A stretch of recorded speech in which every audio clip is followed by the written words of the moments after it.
Welcome to Wellness Radio with Dr. Jeanette-Gallagher as your host. Her show discusses topics of health, wellness, and spirituality, and is about discovering your place in this great universe, from your cells to the cosmos. Along with her guest, in casual conversation, she strives to ask the difficult questions that may be holding you back from a vibrant life, and shares new ideas that may inspire you to make a change in your life that you only can see in your dreams. And now, here is Dr. Jeanette-Gallagher. Good evening, everyone, and welcome to Wellness Radio. This is Dr. Jeanette-Gallagher, and it's a pleasure to have you with us here this evening on Wellness Radio. It's such a great time when we can stop at the moment in time in which the age in which we are and look back in retrospect at our life. Are we looking back with rose-colored glasses? Are we looking back with a meter stick to see how far we've come? Perhaps we are looking back with regrets, shame, guilt, pain, and can't seem to go forward. So many times people will say, I'm not sure what my life was all about. I'm not sure where I've been, what I've done. But let me tell you this. Here's my story. And isn't that truly about the time in which we can open up our heart and our soul, let our spirit fly, and share all of the details as we see them today? My guest today is Deanne Burch. Her book is Journey Through Fire and Ice, Shattered Dreams Above the Arctic Circle, in which Deanne will share her story very on in her early life about going to the Arctic Circle. I mean, we look at it and we say, whoa, what was that all about? Because do we have to go to extremes? Do we need to give up all of our life comforts? Do we need to say, I need to be pushed to the ends of the earth, so to speak, to be able to learn what life is all about, to be able to come to the core of what are humans all about, what is our survival about, and how are we really existing these days? Deanne will be sharing her story, and which is in the 70s. And if you really truly look at it, let's think about the 60s and the 70s. Those were times when people were missionaries. The Peace Corps was really big then. And it was also the time of Vietnam and struggles in the world. There were a lot of things going on. The earth was in turmoil. People were asking questions. They weren't getting any answers. They knew there was something different. They knew that there was something more out there for them. They just didn't have a grasp on it. So today, Deanne will be sharing her story. We'll be reflecting backwards and saying, what was it about? What did it feel like? What did it smell like? What did it touch and feel? And how did it affect your life going forward? Deanne, thank you so much for joining us today. It's a pleasure to have you with us. Well, thank you for having me. I'm so glad to have you, Deanne, just as I shared about sharing your story, because I think so many of us now of the older age are really looking back and we're saying, was it really that bad? Was it really that good? And can I find all the pearls of wisdom? Isn't that what your story's about? I'm not really sure. It really is about, I guess, survival, or my way of surviving in the Arctic. It was actually 1964 when we went there. Yeah, and that was definitely a time that people weren't always traveling, and it wasn't commonplace, do you think? Oh, for me it wasn't commonplace. The farthest, that's not true, because my husband and I went to Europe on our honeymoon. But before I married him, the farthest place I had ever been was to Chicago to visit him. I grew up in Toronto, so Chicago and Toronto were probably maybe 300 miles apart, maybe 400, and that was the farthest I'd ever been before I married him. Yeah, because I look back at my own life in the 50s, and I mean, getting on a plane, gosh, everybody wanted to come and see and know about it, You just didn't do that much, It wasn't... it wasn't something that everybody in the neighborhood had experienced. So I think when you went out and you were able to start to travel, when you shared about the Arctic Circle going there, don't you think that was something the conscious mind did not have a knowing of? Well, I knew nothing about it. My husband did. I knew if I married him that I would be spending time above the Arctic Circle, but I put it into the back of my mind thinking that it really might not happen. Yeah, it's definitely something that you're going, what is that all about? You know, right in the front of your book, Journey Through Fire and Ice, I had written down, I wrote dreams, you know, because you really talk about you had dreams before, you know. And we talk about our dreams and we say, it's what my mind really wants to be, you know. But then life, you ended up at the Arctic Circle, and that was what reality was all about. But really what you share in your book is your experience, your core experience. Can you share how you even got started? Because right in the beginning of the book, you talk about your grandmother, about having the, premonition about saying about Eskimos. Well, that's correct. And I never, ever dreamt that I would live with the Eskimos. She was very clairvoyant and had a few clairvoyant experiences herself, but I knew that that wasn't ever going to happen to me. And strangely enough, when she predicted this, I met my husband that summer. Of course, I was young then, and I didn't know that he was I didn't meet him. I saw him across the room at a dance. I didn't know that that was going to be my future husband, and of course, I didn't know a thing about him. But it was strange that she predicted that, and that summer I met the person I was going to marry. Isn't that interesting? You know, a lot of times I look back and we say there's something that shows up, and you don't even know how it plays out, but boy, it sure stays in your memory. Don't you think that really stayed in your memory? My grandmother's premonition, or seeing him across the room? I think seeing him across the room. I think I don't know. I just will never forget the fact that when I saw this person across the room, it was almost like some enchanted evening. You know, you will see a stranger, and that was almost the way I felt. Yeah. And I think that sometimes we say, do we meet our soul partner? You know, have we met someone who we don't even go there with questions or trepidations? We just show up, and all of a sudden, you're along with their path. Because as you shared in your book, later when, you know, and you said when you got to know him better, you learn that he had the whole life planned out, and you were kind of along for the ride, yes? That's absolutely correct. You know, if he wanted to do something, then he assumed that I would go along with it, whether I wanted to or not. And that really, in a sense, was what our whole marriage was about. You know, if he wanted to go up to Alaska with our two little children, then that was fine. You know, I was expected to go. It was never really a question of, do you want to go?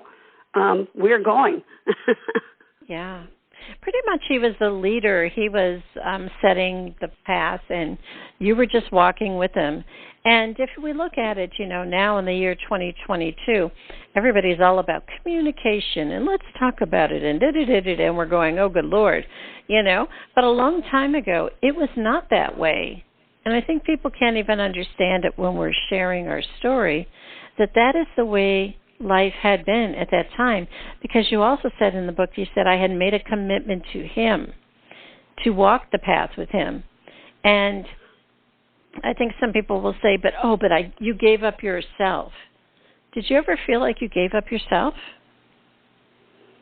That's a good question. I don't really think I guess I did, because in a sense, you know, I left behind family, I left behind friendships. I left behind actually a career, not a career, but a chance to have a career in social work, which I really had wanted to do. And after his accident, I knew I couldn't go back. I couldn't be a social worker because I kind of was carrying a lot of baggage myself. And it's so, yes, in a sense, I did give up things. In another sense, I gained a lot of things. Mm-hmm. Because even if, you know, with social work, we all know it's about helping and supporting others in an engaging life. But in essence, when you went to the Arctic Circle, you were doing some of social work's giving and receiving. You're receiving the help from people there, but you were also giving of your knowing of different things. Don't you think that's a fair exchange? I'm not sure that I really gave them anything when I think about it. I think I received a lot from, pardon? You gave them a lot. You gave them by your presence. You know what I mean? Sometimes we don't even realize it. Do you remember the Lady Gladys? She probably hadn't even connected with anybody on a level that she had with you, So you gave her yourself. That's probably true. Yes, that's probably true. Yeah, I think sometimes we have to step back and say, but it might not look the way I thought it would, but you know what? Maybe it was important. So I think your presence there was not only important for your husband to further his work, but it was also for the other people too, don't you think? I think for them, it might have been important. I think the fact that I participated with them and did the things that they did, I think they felt that was giving to them, because I didn't turn up my nose and I didn't say, well, I'm not going to do that because I'm a white person and I don't have to do that. So yes, I think in that sense, I probably did give to them somewhat, and I showed them that a white person was not any better than they were. Yeah, it's really showing that when you're in the basic living quality of life that you had at the Artic Circle. I mean, truly, it wasn't like you were fluffing around anything, because you didn't have anything to fluff around. You were just exactly as they were surviving, right? Yeah, well, not quite, because, we did have some food up there that they couldn't get, although they did get it when the cargo ship came in, but we did order from the store. But yes, basically we did almost everything that they did, and we ate the same kind of food and participated in their lives. Just tried to be part of the village life as you would if you were living in a little village down in the lower 48, except that it was different because it was all natives. It was just myself, my husband, and the two school teachers who were not natives. And the school teachers, of course, lived very differently than we did. Yeah. What about the idea of, you share in the book, and it was really important, I think you wrote that, the native standards of cleanliness, and that, you can't impose your standards upon them because they are living differently. Do you think that was a real shock to your system? Yes. I had a BA in social work, and I guess I thought I could change people's standards, and I would be helping them. But when I got up there and I realized the way their cleanliness was, in fact, the truth of the matter was that how could they have the same standards of cleanliness that I had, because they didn't have the wherewithal to do it. The water was scarce. That was the scarcest thing that there was. And if you wanted to take a bath, you had to heat up a lot of pots on the stove in order to sit in a little wash tub. And to wash your clothes, that was the very same way. There wasn't any access to washing machines or anything else. I think that is such a key life gem. It's an absolute pearl when you come across something like that. I experienced it here. I'm in New Orleans, and when Hurricane Katrina came, and then all the people from outside of our area came in to, quote, help us and, build houses or do this, that, or the other. And then they did that for a period of time, and then they left. Well, everything that they constructed had fallen down. It had been destroyed. It didn't withstand the test of time, so to speak, because they were bringing their knowings from other areas into ours, and it couldn't coexist. And I think that's a very, very important life story lesson to reflect on, for people, is that can we really change other people, or can we coexist with them and just appreciate the qualities of each other? Because all of the houses that they built are gone now. They've, the wood wasn't treated right. They tried to seal it up. It did it, on and on and on. So I think the idea is that can we say when we travel to other areas or go on a missionary kind of time that you've had with your husband in the Arctic Circle, it truly is about being able to say, can I be observant of the people around me? Do you think that your whole book is all about the observance of the people around you, how they did things, what they felt like, what you experienced? Oh, I do think that. I think that, I'm just trying to figure out how to phrase it. I think there was a part in the book when I said, I can live among them, but I can't live with them, because I had an experience with one of the women, and I felt she was the most cultured person in the whole village, and I found out that, in fact, I could not have lived with her because her standards and there was such a difference between what I thought was right and what she thought was right, and I couldn't impose my cultural values on her. So I felt that that really I could coexist with them, but I couldn't live with them.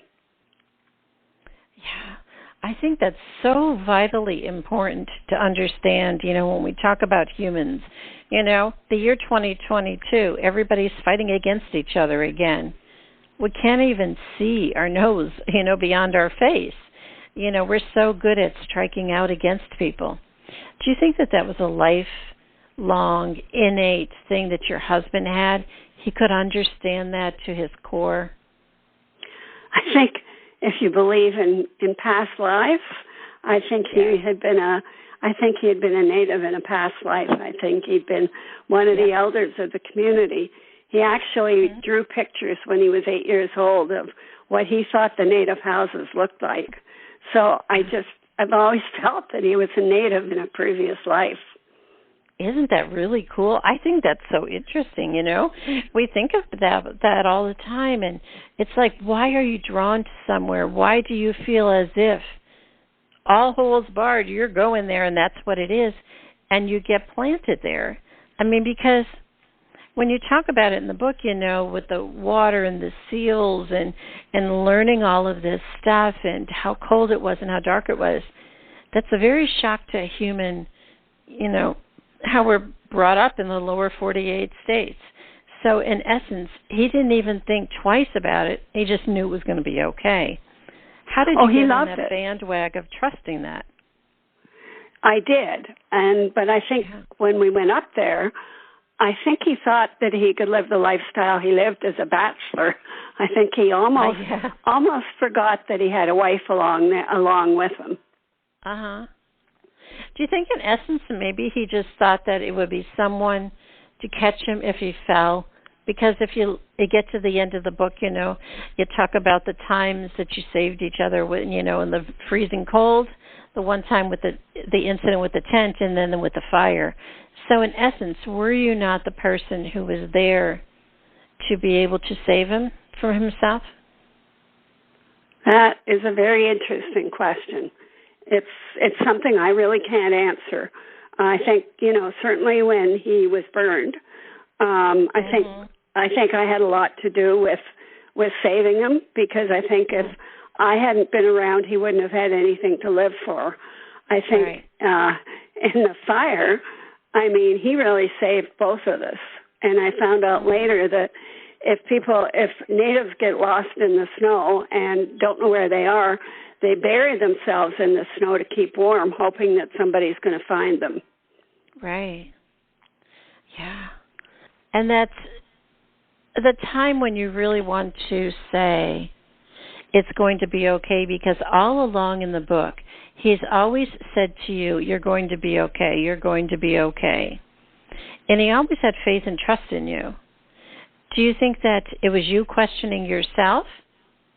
Or do you think that he really, truly had deep faith in you?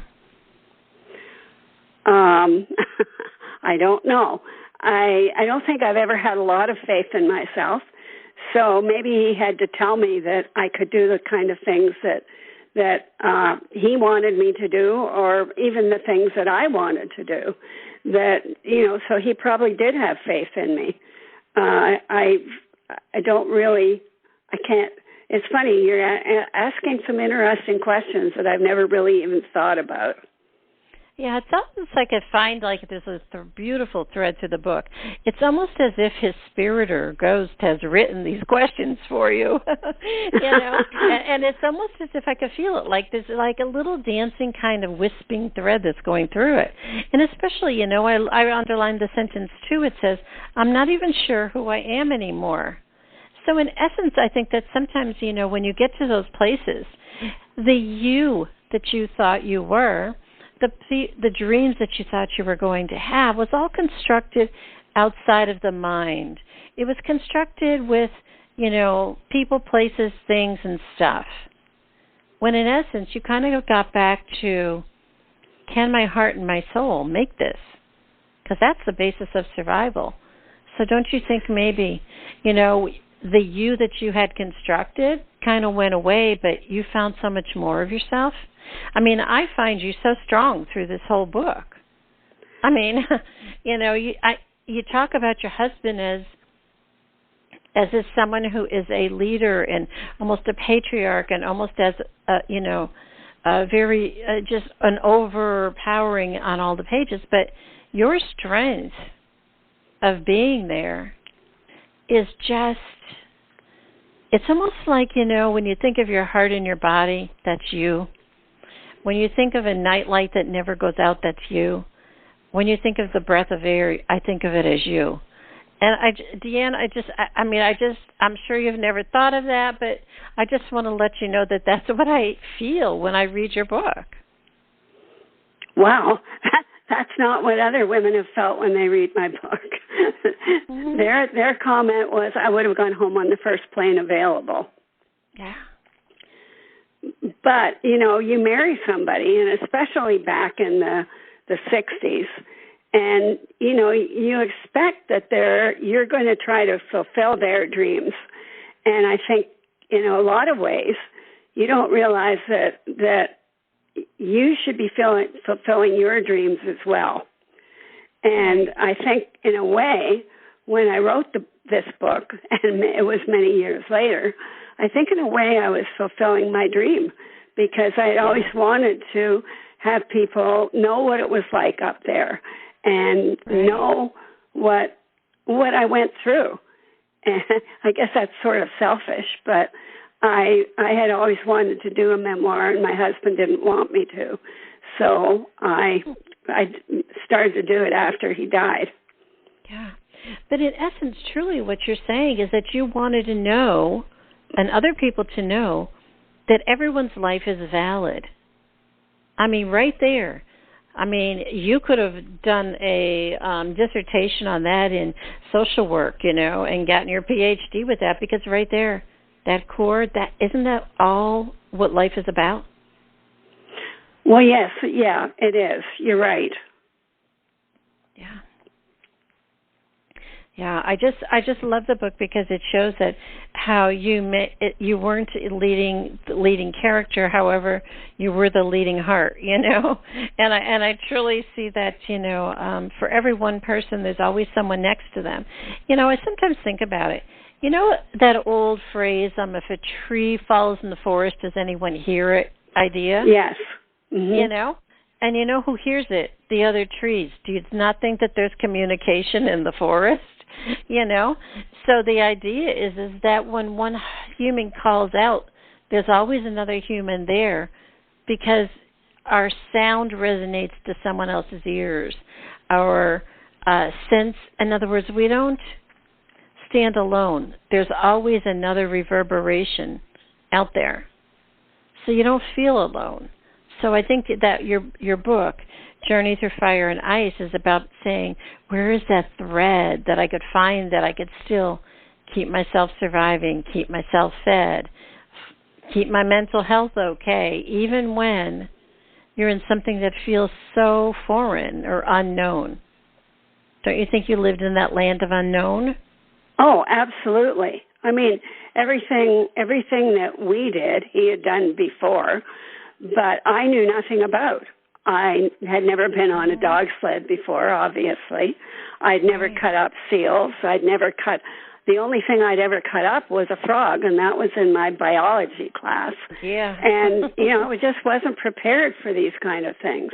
And my mother was a type of person that really cleanliness was next to godliness. You never sat on a toilet seat that somebody else had sat on. It was just, I was brought up in a very sheltered life. And when I got to Alaska, it was totally unsheltered. Yeah. It's definitely interesting because also, too, Tiger shares in the book, he says, when they asked about doing the SEAL work, and Edith had said something, and Tiger says, we're just practicing. How else can we learn? We have to try. And I think every single day was a try and see what shows up, don't you think? I mean, your book is all about your stories and your experiences with people, and you share their pictures, you're honoring the people as well, right? Right. And I wrote a blog where I, had a lot of colored photographs, and I wish those photographs in the book had been in color, but, that it would have been exorbitant it would have been very expensive to have had it printed in color. But I have so many photographs of the people up there. It's almost like a history of their existence. And so many of their descendants are still living in this it's not a little village anymore. There's 450 people in it. But so many of the descendants are still living there. You had shared in the book, you said, who are they to say that the way we live is better than the way that the natives here once lived? The missionaries have taken much of their culture away from them. Do you think that that's very cautious when you probably got there and the women didn't want to talk to you and stuff in the beginning? Because a lot of times, just as I shared my story here, is that people start to take away and they start to say, but this is the way we're going to do it now. You're going to have this, that, and the other. If you look back at it a long time ago, when sewers started to come into being or antibiotics started to float around, we believed that it was good for the public, it was good for everybody, and we wanted to institute it and put it upon them. When in essence, the natives in the area that you were at, they wanted to remain as a life that they had known. Yes? They did. And when the missionaries came, they took away, they tried to take away a lot of their culture. When we were up there, they weren't allowed to do their drumming. They weren't allowed to dance. Anything that, I'm not even sure they probably did. But, they didn't tell the stories the way they used to. It's totally changed now. And, in fact, the children are learning the Inupiaq language in the schools to bring back the old culture. All the things that we missed of their culture are being brought back, and they're proud of their culture. I mean, they are very, very proud of who they are, and they certainly weren't when we lived up there. They almost they felt inferior to me, and probably not to my husband because he had been there before and he'd hunted and fished with them and done everything with them. But to me, I think they felt inferior because I was a white woman, and a lot of the white women would just go in and I don't know how many white women ever did go in, but I think they felt that white women were superior to them. What about the idea when you share in your book that his words aren't enough? In my heart, I know Tiger loves me, but he's being held back by me. Do you think that he restricted some of the experiences he was trying to find, and you felt that you just needed to get out of there so that he could be free? Had you felt that several times? Oh, I think the thought occurred to me several times because if I hadn't been around, he could have done whatever he wanted to do. And with me around, he was restricted in what he wanted to do. If he had wanted to say, travel to another village for 5 or 6 days and live with a native family for 5 or 6 days. He couldn't have done that. He would have had to have done it by himself. And I'm not sure he would have wanted to leave me, by myself for that long. He did when he went to Kotzebue, but that was the only time. And he had to do that. I'm not sure he would have felt that he could do that kind of thing just because he wanted to do it and he wanted to see somebody in one of the other villages. Yeah, it's sometimes we want to be as free as possible. We want to, quote, be able to live our life totally unencumbered and limitless, so to speak. But in essence, he felt like he had limits on him. Do you think the limits were also, too, what may have protected him to be able to still be on this earth for many more decades? Wow. I don't know. I mean, he was very fortunate that he wasn't killed in the fire. Right. I mean, he should have been. I mean, in all honesty, he never should have survived that night when we were waiting for medical help to arrive. So, I don't know. I hadn't really thought about that kind of thing. There's so many things that when I'm questioned by you that I hadn't thought about. It's kind of a little overwhelming to me. It's kind of exciting in a way because it gives you another perception on it, that it was in perfection. Do you know what I mean? Sometimes we think it's such a mess, but it really wasn't. It was absolutely the greatest thing. And it's almost like putting on a different color of rose-colored glasses, Can you look at it and be open to something else,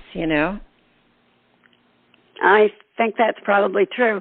I do think that, after I wrote the memoir, I realized that it had been an incredible experience.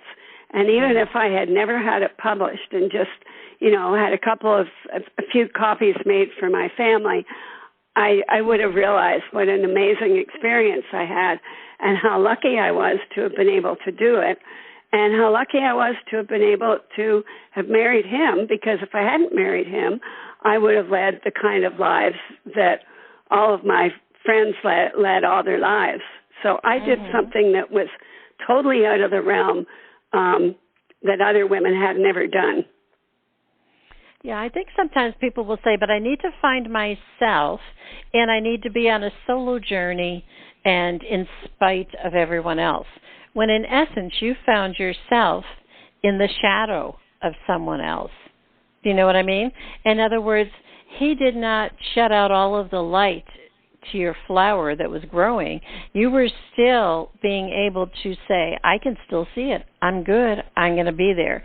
It's almost as if your spirit was undeniable throughout your whole life, yes?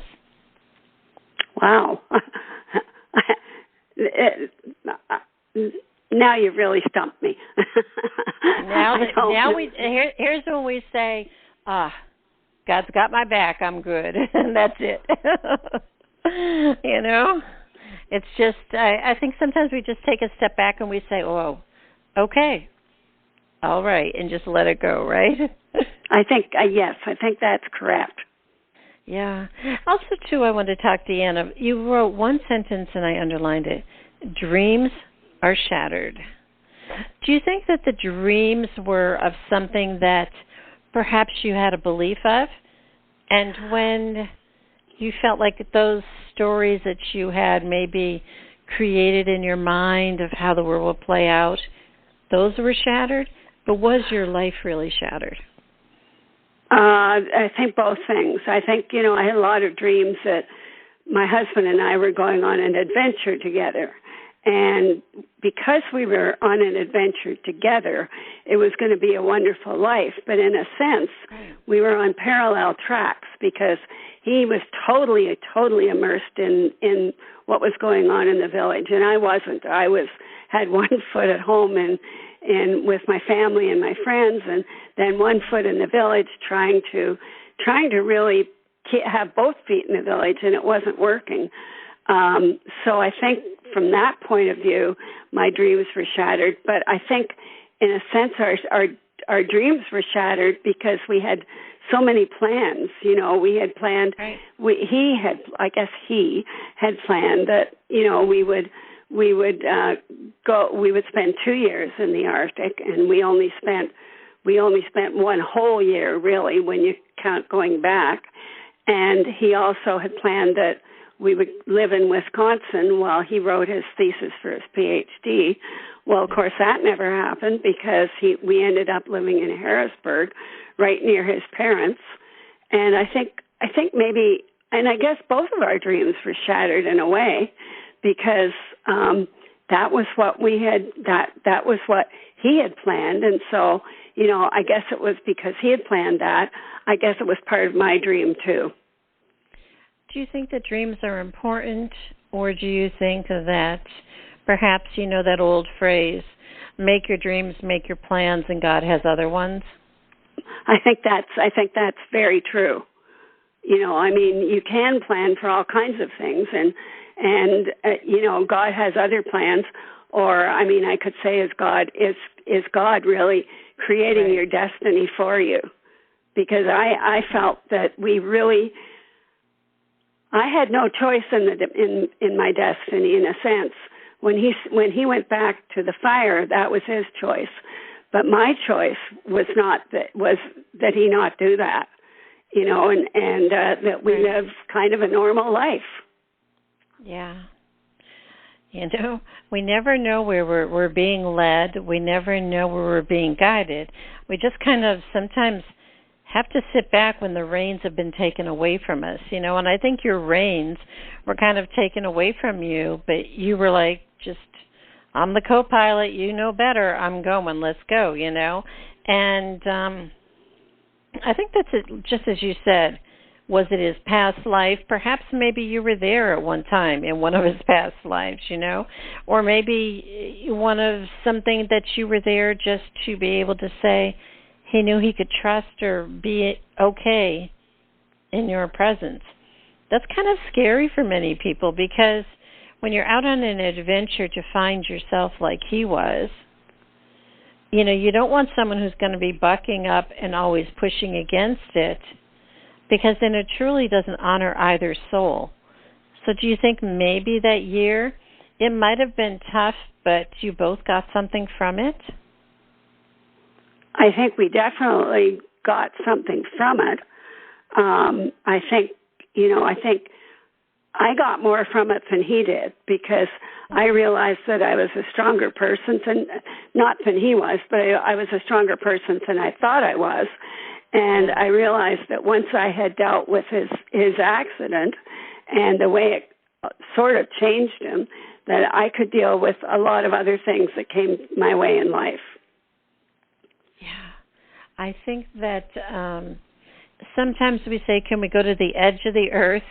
Can we fall over a cliff? Can we go walk through fire? Can we see that we have nothing and everything we know is changed?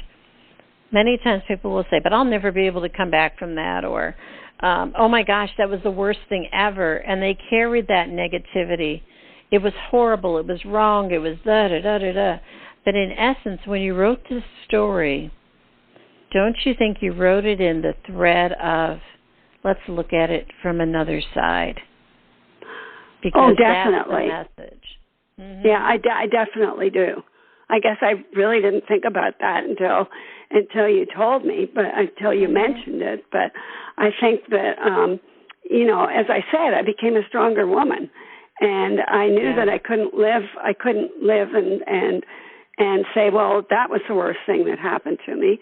It wasn't the worst thing that happened to me, but you know, if it hadn't happened, maybe I couldn't have survived the other things that went along with my life. Yeah. I think it's really a story of two souls growing, of learning what life is about and what life can be, and that we can survive and come out the other side of whatever shows up for us. I really think, Deanne, that you wrote a story of two courageous people who shared their story against the odds that many of us today would, like, run the other way, or they'd be like, no way, no how, and they'd build a cement wall so that they didn't have to go through it. So I think that you two have really showed the power of the human soul. Do you think?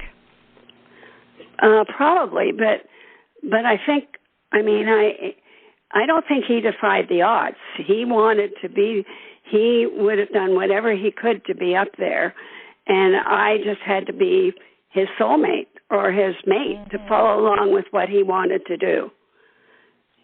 Yeah. It's definitely an experience that you've shared with us today, Deanne. I think that it touches our heart and our soul. I think many people will say, can I be a little bit stronger, or can I see my life with the different eyes? So I think that reading your book will truly turn some hearts. Yes?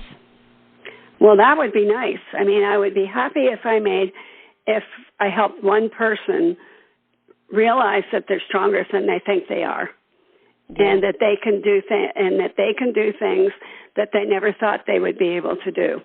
I was such a pleasure to have you with us, Deanne, because I think that sometimes our struggles seem so simple and so little, but it may be little for you, and it may feel bigger for someone else. So I think also, to the idea of judgment, we don't want to judge other people's paths or their struggles, but what we do want to say is whatever's showing up for you, you can do it too, right? Exactly. Yes. Yeah. I definitely feel that way. Well, Deanne, it was a pleasure to have you. Can you share with the listeners how to find out more information about your book? My book is sold by Amazon, and you can buy either the paperback version or the Kindle version from Amazon. It's also sold at independent bookstores like, I wouldn't say Barnes & Noble is independent, but it's sold you can order it at places like Barnes & Noble, or you can order it at independent bookstores, the little bookstores. So basically, and you can get it on the Nook, and if you live in Canada, you can get it on Kobo. So and of course you can also get it on Kindle in the UK. So there's all sorts of places that are available to get my book. Very good. Well, it was such a pleasure to have you with us today, Deanne. I really enjoyed listening to your story. Also, as I said, I find a really, a thread of courage, of souls, and the heart and of the human spirit. And we thank you so much for joining us. Well, thank you so much for having me. I really appreciate it. Thank you. I enjoyed the program, and you opened up a lot of questions to me. So when I get a chance to listen to the show, I'm probably going to listen to it 2 or 3 times because I need to really think about this one. Very good. Well, we're so happy we were able to instill in you that those little pieces that to reflect on. Because when you do that, will you please write a blog and share with us the link? That would be great, so that others will be able to say, that's what she thought about. Yes. Yes. Right. That would be great. Well, thank you so much for joining us. Well, thank you, and. If you'd like more information about Deanne Burch, again, her book is Journey Through Fire and Ice. Please do click on the link on the bottom of today's show page to go directly to her blog, and also find the book in all of your local bookstores and also online. It truly is about being able to say, what is the strength of our heart and our soul and our spirit within? Can we do this? No matter what we are going through, we are made of so much more. We are not made out of those dreams, those things that we sketch on a vision board. We are not even the things that we try to collect and create. We are so much more. Our spirit, our heart, and our soul has a message. Can we hear it? Just as Deanne and her husband Tiger did, they found that message. So thank you so much for joining us today. This is Dr. Jeanette-Gallagher. Till tomorrow, have a great day. Today we discussed many life-changing concepts. Who do you turn to, and how do you know what is best when faced with a health crisis? Dr. Jeanette is a patient advocate. She listens to the patient, the doctors, and the family, clarifies the health issues and concerns, then helps the patient make the best choices going forward. If you would like help implementing change into your life and health, we can talk and see where you are stuck and how to improve the quality of your life. Check the link on the bottom of today's show page or visit dr.jeanette-gallagher.com to schedule a phone appointment today.